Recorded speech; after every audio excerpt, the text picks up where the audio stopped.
საქველმოქმედო საღამო ვაკის თეატრალურ სარდაფში ღონისძიება პროექტის მხარში ამოვუდგეთ ერთმანეთს ფარგლებში ჩატარდა. ღონისძიებაში ილიას უნივერსიტეტის სტუდენტებმა შეზღუდული შესაძლებლობების პირებთან ერთად მიიღეს მონაწილეობა, ახალგაზრდებმა ქართული სიმღერები შეასრულეს, ლექსები წაიკითხეს და ხელნაკეთი ნივთების გამოფენა გამართეს. ღონისძიება სპორტისა და ახალგაზრდობის სამინისტროს და ილიას უნივერსიტეტის ადმინისტრაციის წარმომადგენლები დაესწრო.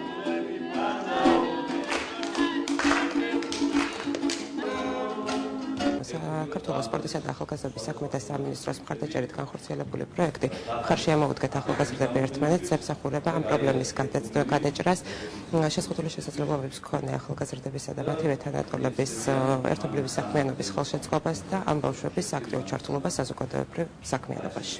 საღამო შედგებოდა 3 ეტაპისგან, ჯერ უნდა გაკეთებულიყო მათი ერთობლივი ნამუშევრების გამოფენა, ხოლო შემდგომ რამდენიმე ნომრისგან შემდგარი კონცერტი.